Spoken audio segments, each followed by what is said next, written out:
창세기 16장은 이렇게 시작이 됩니다. 아브라함의 아내 사레는 출산하지 못하였고 그에게 한 여종이 있으니 애굽 사람이요 이름은 하갈이라. 이때가 이제 언제였냐면 아브라함이 85세가 된 때였습니다. 그러니까 약속의 땅인 가나안에 도착한 지 한 10년쯤 되었을 때 그 이야기를 다루고 있습니다. 3절에 아브라함의 아내 사레가 그 여종 애굽 사람 하갈을 데려다가 그 남편 아브라함에게 처불어 준 때는 아브라함이 가나안 땅에 거주한 지 10년 후였더라. 창세기 15장에 보면 아브라함과 하나님과의 대화 내용이 나오는데 충직한 종인 다메섹 사람 엘리에셀이 자기의 상속자가 될 것임을 하나님께 이제 말씀을 드리는 겁니다. 그러자 하나님께서는 너와 내 아내 사레를 통해서 태어날 사람이 상속자가 될 것이다라고 말씀을 하신 겁니다. 그러면서 아브라함을 밖으로 데리고 나가셔서 별을 보여주시며 너의 자손이 이와 같을 것이다 라고 말씀해 주셨어. 그랬더니 아브라함이 너무 좋아서 그걸 믿었다라고 기록되어 있거든요. 그런데 창세기 16장에 들어오자마자 그때하고는 정반대의 믿음 없는 행동을 하는 아브라함을 보게 되는 겁니다. 하나님께서 그렇게 보여주시면서까지 확신을 주셨는데도 아내 사레의 여종 애굽 사람인 하갈을 통해서 자녀를 얻으려고 하는 겁니다. 참 알다가도 모를 믿음 없는 행동을 하는 한 나약한 인간의 모습을 보게 됩니다. 질문이 나옵니다.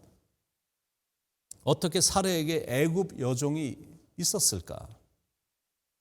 그 질문에 대한 답은 그건 이제 기근이 가나안 땅에 임했을 때 아브라함이 믿음 없이 애굽에 내려갔다가 바로 왕이 아브라함의 부인인 사레를 취했는데 하나님께 된통 재앙을 받고는 무서워서 사레를 돌려보낼 때 종까지 딸려보내서 따라온 여종입니다. 자기 몸은 더 이상 자녀를 낳을 수 없다고 판단한 사레의 눈에 젊은 여종 하갈이 들어온 겁니다. 22절에 사레가 아브라함에게 이르되 여호와께서 내 출산을 허락하지 아니하셨으니 원하건대 내 여종에게 들어가라. 내가 혹 그로 말미암아 자녀를 얻을까 하노라 하며 아브라함이 사레의 말을 들으니라. 여러분 이게 항상 문제거든요. 내가 판단하고 자기가 결단을 다 내버리는 겁니다. 사레가 아브라함에게 이르되 여호와께서 내 출산을 허락하지 아니하셨으니 여보 우리 이제 어떻게 할까요? 우리 한번 하나님께 기도해 봐요. 그런 신앙인다운 모습이 보이질 않고 오히려 하나님이 다 막으신 것 같은데 이번에 한번 이런 방법을 씁시다 라며 결론을 내버리는 거예요. 여러분 항상 문제의 발단이 어디 있냐면 내 생각, 내 뜻이 앞설 때입니다. 그런데 또 다른 문제는 뭐냐면 남편인 아브라함입니다. 아내의 말을 듣고는 좋은 아이디어다라고 생각을 하고는 잴 것도 없이 즉시 행동에 옮겨버린 겁니다. 2절 후반부에 원하건대 내 여종에게 들어가라. 내가 혹 그로 말미암아 자녀를 얻을까 하노라 하며 아브라함이 사레의 말을 들으니라. 하나님의 뜻하고는 정반대의 생각인데 거기에 동조를 하는 남편의 모습을 보게 되는 거예요. 그건 절대 하나님이 기뻐하시는 일이 아닌데 부부가 그 일을 강행하고 있으니까 확실히 이때만 해도 아브라함과 사레의 믿음은 온전치 못한 껍데기 믿음에 불과했던 것을 보게 되는 겁니다. 인간적인 방법으로 행하자 역시 이런 결과들이 나타났습니다. 첫 번째는 여종 하갈이 임신을 하자 자기 주인 사레를 멸시하는 겁니다. 갑자기 임신을 하고는 교만해졌어요. 4절에 아브라함이 하갈과 동침하였더니 하갈이 임신하며 그가 자기의 임신함을 알고 그의 여주인을 멸시한지라. 근데 두 번째 결과는 뭐냐면 그러니 아내 사라가 가만히 있겠습니까? 시기 질투가 나고 분노가 나서 남편 아브라함에게 막 화를 내는 겁니다. 5절에 사레가 아브라함에게 이르되 내가 받는 모욕은 당신이 받아야 옳도다. 내가 나의 여종을 당신의 품에 두었거늘 그가 자기의 임신함을 알고 나를 멸시하니 당신과 나 사이 여호와께서 판단하시길 원하노라. 그러니 세 번째 나타난 결과는 뭐냐면 아브라함도 어떻게 할 방도를 모르니까 아내에게 당신이 하고 싶은 대로 하라라고 한 겁니다. 이게 또 문제입니다. 남자가 나서서 가정의 문제들을 해결해야 되는데 해결할 자신이 없으니까 그냥 아내에게 다 일임을 하니 사레가 힘을 얻어 자기 여종 하갈을 학대한 거. 근데 이건 보통 학대가 아니니까 견디다 못해 하갈이 집을 나가버린 겁니다. 6절에 아브라함이 사라에게 이르되 당신의 여종은 당신의 수중에 있으니 당신의 눈에 좋을 대로 그에게 행하라 하며 사라가 하갈을 학대하였더니 하갈이 사라 앞에서 도망하였더라. 여러분, 집안에서 여성의 역할이라는 게 대단히 중요합니다. 더 정확하게 말하면 아내의 역할, 어머니의 역할은 정말 중요합니다. 그 결정이 잘못되면 가정은 순식간에 엉망이 될 수 있기 때문에. 남자는 가정의 머리거든요. 그런데 여자는 목입니다. 목을 가지고 이 머리를 좌우로 움직이게 하고 컨트롤하는 사람이 여성이다라는 말입니다. 그래서 지혜롭고 현숙한 여성이 되어야 됩니다. 남자가 실수하고 깊이 생각하지 못해서 큰 문제를 일으켜도 이 여자가 지혜롭게 행동을 하면, 그래서 믿음으로 나가기만 하면 터진 문제들도 잘 해결이 되거든요. 그런데 여자가 가정에 해를 끼치면 남자들은 여간해서 해결을 잘 못합니다. 아브라함을 보시기 바랍니다. 어쩔 줄 몰라 하잖아요. 해결할 능력이나 지혜가 전혀 없습니다. 결정도 조급했고 행동도 조급했고 기다림도 부족해서 오판을 불러일으켰고 인간적인 방법으로 조급하게 수습을 해보려다가 더 큰 화를 불러일으킨 것. 결국 원치도 않는, 계획에도 없는 자녀가 태어난 것. 여러분, 그게 보통 골치 아픈 게 아니거든요.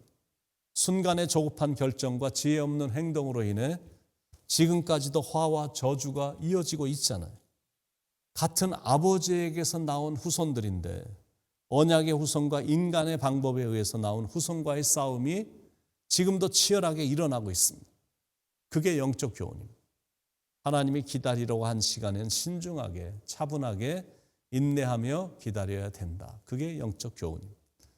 상황이 답답하다고 섣불리 결정하고 조급하게 행동하면 원치 않는 위험한 후회스러운 일이 일어날 수 있다는 것. 하나님보다 앞서가면 위험성도 그만큼 커지는 겁니다. 하나님의 계획은 사레를 통해서 아들을 주신다는 계획이셨거든요. 그런데 아브라함과 사레는 자기 몸 밖에 있는 사람을 통해서 그 계획을 이루어 가려고 했던 겁니다. 하나님보다 앞서가는 사람들이 저지르는 실수들입니다. 그래도 감사한 것은 아브라함과 사레의 부족함과 실수에도 불구하고 하나님께서는 당신이 하신 언약을 성취해 가심을 보게 되는 겁니다. 정확하게 15년이 지난 후 사레의 몸을 통해 아들이 태어나죠. 가정 안에 오랫동안 웃음이 없었는데 약속의 아들이 태어나자 모든 사람들이 웃었고 행복함을 느꼈습니다. 이삭이라는 그 이름의 뜻도 웃음이라는 뜻입니다. 이름이 말하듯 아브라함의 가정에 큰 웃음과 행복을 선사했습니다. 그래서 우리에게도 소망이 있는 겁니다. 문제가 참 많은데 생각도 부족하고 성격도 급하고 그래서 부족함과 실수가 많은데 주님은 여전히 나를 위해 일하고 계시다라는 사실입니다. 우리가 부르는 복음성의 가사처럼 날이 저물어 갈 때, 빈들에서 걸을 때, 그때가 하나님의 때, 내 힘으로 안 될 때, 빈손으로 걸을 때 내가 고백해 여호와 이래. 주가 일하시네, 주가 일하시네, 주께 아끼지 않는 자에게, 주가 일하시네, 주가 일하시네, 신뢰하며 걷는 자에게. 실수를 했어도 그래서 크게 낙심이 되는 순간에도 하나님의 계획은 진행되고 있다는 사실입니다. 내 힘으로 도저히 할 수 없다라고 느낄 그때에도 하나님은 일하시고 계십니다. 그래서 부족한 우리에게 소망이 있는 겁니다. 그러므로 무조건 열심히 달리기만 하지 말고 아브라함처럼 뭔가 막혔다고 느낄 때는 가던 길을 잠시 멈춰서 신중히 생각을 해봐야 됩니다. 그리고 하나님의 음성이 들리지 않고 하나님의 인도하심이 느껴지지 않아도 여전히 하나님을 신뢰해야 됩니다. 그게 믿음입니다. 하나님은 절대로 우리를 실망시키지 않으시거든요. 하나님은 우리를 절대 버리시지 않으십니다. 때때로 하나님께서 침묵하고 계시는 것 같다고 느껴질 때가 있긴 하지만 그 시간에도 하나님께서는 뭔가를 만들어 계시니 우리는 절대 초조해하지 말고 하나님께 모든 걸 맡기며 나가야 됩니다. 우리가 끝까지 갈 길은 이스마엘의 길이 아니라 약속의 길인 이삭의 길입니다. 그 길로 가다 보면 그리스도 안에 거하게 되는 겁니다. 주님 안에 거하며 산다는 게 이게 얼마나 좋은 건지 걸어가다 보면 알게 되거든요. 오늘도 큰 축복의 길, 약속의 유업을 받는 길을 향해서 기쁘게 찬양하며 그러나 믿음으로 인내하며 걸어가시길 예수님의 이름으로 간절히 축원을 드립니다. 기도하시겠습니다. 때때로 가다가 길이 막혀 있는 것 같아도 하나님은 여전히 그 시간에도 일을 하고 계시니 좋은 일을 만들어 가시는 일을 하고 계시는 것을 분명히 믿으며 절대 초조해하거나 당황해하지 않게 하시고 그리고 순간적으로 결정하며 인간적인 방법으로 일을 모색하려고 하는 그런 일들이 우리의 삶에서 나타나지 않도록 항상 주님과 대화 나누며 주님과 교제를 통해서 하나님의 인도하심을 받아 결정할 때도 성경적인 방법으로 행동에 옮길 때도 항상 지혜롭게 말씀에 의지하여 모든 것을 행하는 그런 성숙함이 나옴으로 말미암아 대실수를 저지르는 화를 불러일으키는 일이 우리의 삶에 절대 없도록 하나님의 뜻대로 모든 일을 감당하는 우리의 삶이 되도록 주님 인도해 주시옵소서.